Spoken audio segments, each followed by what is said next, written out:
ನಮಸ್ತೆ, ನಾನು ನಿಮ್ಮ ತಾರಾದೇವಿ ಅಜ್ಜಿ. ನೀವೆಲ್ಲರೂ ಹೇಗಿದ್ದೀರಿ?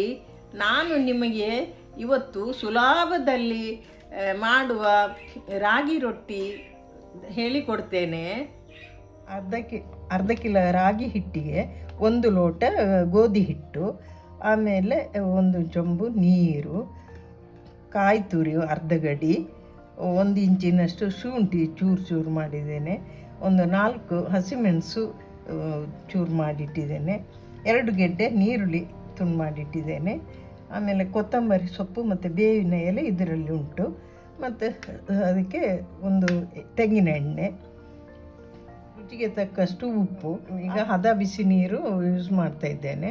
ಅದು ಕಲಸುವಾಗ ಹದ ಬಿಸಿ ನೀರಿನಲ್ಲಿ ಕಲಿಸ್ಬೇಕು. ನಮಗೆ ಎಷ್ಟು ಬೇಕು ನೀರು ಅಷ್ಟು ಹಾಕಿ ಅದು ರಾಗಿ ಹಿಟ್ಟು ಮುದ್ದೆ ಬರಬೇಕು, ನೀರಾಗಬಾರ್ದು. ಮುದ್ದೆ ಮಾಡಿ ಅದನ್ನು ರೊಟ್ಟಿ ಮಾಡ್ತೇನೆ. ನಾನು ಒಂದು ಟೋಪ್ ತಗೊಂಡಿದ್ದೇನೆ, ಯಾವ ಪಾತ್ರೆಯೂ ತಗೊಳ್ಬೋದು.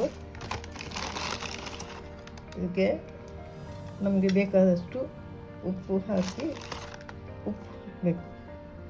ಆಮೇಲೆ ನೀರುಳ್ಳಿ ಹಾಕ್ತಿದ್ದೇನೆ, ನೀರುಳ್ಳಿ, ಕೊತ್ತಂಬರಿ ಸೊಪ್ಪು, ಹಸಿಮೆಣಸು, ಶುಂಠಿ, ಆಮೇಲೆ ಕಾಯಿ.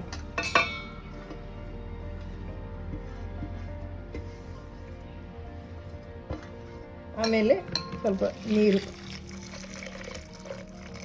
ಹಾಕಿ ಕಲಿಸ್ಬೇಕು. ಒಳ್ಳೆ ಕಲಿಸ್ಬೇಕು.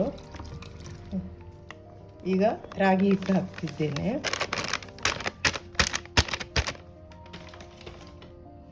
ಆಮೇಲೆ ಗೋಧಿ ಹಿಟ್ಟು 1 ಲೋಟ,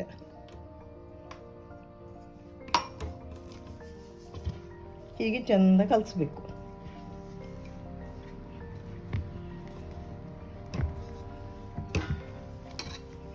ಒಳ್ಳೆ ಮುದ್ದೆಗೆ ಬರಬೇಕು ಅದು.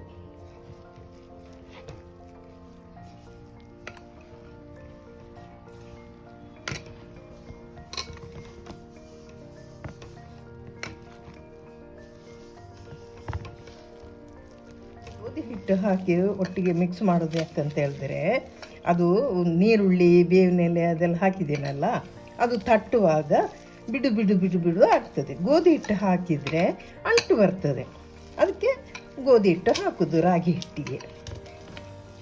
ಗ್ಯಾಸ್ ಆನ್ ಮಾಡ್ತಾ ಇದ್ದೇನೆ. ಕಾಯ್ತಾ ಬಂತು. ಅದಕ್ಕೆ ಸ್ವಲ್ಪ ಎಣ್ಣೆ ಹಾಕ್ತಿದ್ದೇನೆ. ಕೈಗೆ ಸ್ವಲ್ಪ ನೀರು ತಾಗಿಸಿ ಇದನ್ನು ಉಂಡೆ ಮಾಡಬೇಕು, ಇಲ್ಲದಿದ್ದರೆ ಅದು ಕೈಗೆ ಅಂಟುಕೊಳ್ತದೆ. ಹೀಗೆ ಸ್ವಲ್ಪ ಉಂಡೆ ಮಾಡಿ ಇದ್ರ ಮೇಲೆ ತಟ್ಟಬೇಕು. ಹೀಗೆ ತಟ್ಟಬೇಕು, ನೀರು ಕೈಗೆ ತಾಗಿಸಿ ಹೀಗೆ ತಟ್ಟಿ ತೆಳುವು ಮಾಡಬೇಕು. ಹೀಗೆ ತಟ್ಟುತ್ತಾ ಇರಬೇಕು. ತಟ್ಟಿ ಅಗಲ ಮಾಡಿ ಸ್ವಲ್ಪ ಕೈಗೆ ನೀರು ತಾಗಿಸಿ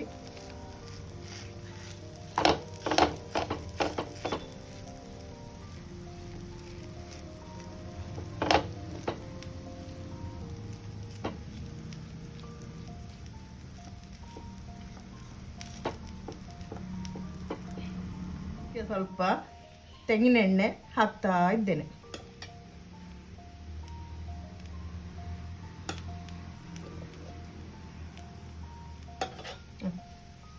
ಮತ್ತೆ ಇದು ಮುಚ್ಚಳ ಮುಚ್ಚಬೇಕು.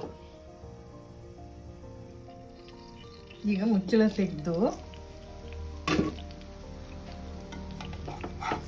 ಮಚ್ಚಿ ಹಾಕಬೇಕು.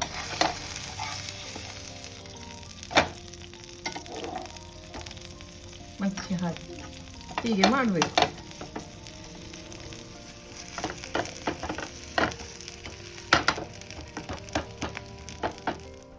ರಾಗಿ ರೊಟ್ಟಿ ರೆಡಿ ಆಯಿತು.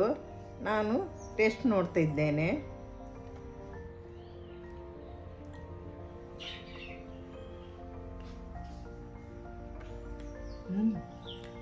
ಒಳ್ಳೆ ಟೇಸ್ಟ್ ಆಗಿದೆ.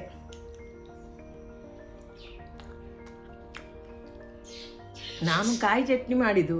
ಕಾಯಿ ಚಟ್ನಿಗೆ ತಿಂದರೆ ರುಚಿ ಆಗ್ತದೆ, ಮತ್ತು ಬೇರೆ ಯಾವ ಪದಾರ್ಥಕ್ಕೂ ಹಾಕಿ ತಿನ್ಬೋದು, ಒಳ್ಳೆಯದಾಗ್ತದೆ.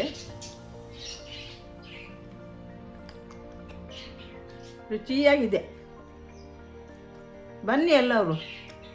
ಇದು ನಿಮಗೆ ಇಷ್ಟ ಆದರೆ ಲೈಕ್ ಮಾಡಿ, ಶೇರ್ ಮಾಡಿ. ಇನ್ನು ವಿಡಿಯೋದಲ್ಲಿ ಸಿಗುವ ಇನ್ನೊಂದು ರೆಸಿಪಿಯೊಂದಿಗೆ. ಟಾಟಾ, ಬಾಯ್ ಬಾಯ್.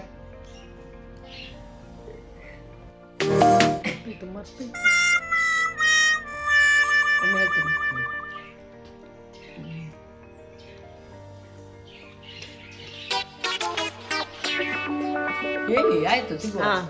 ಆಯ್ತು, ಸಿಗುವ.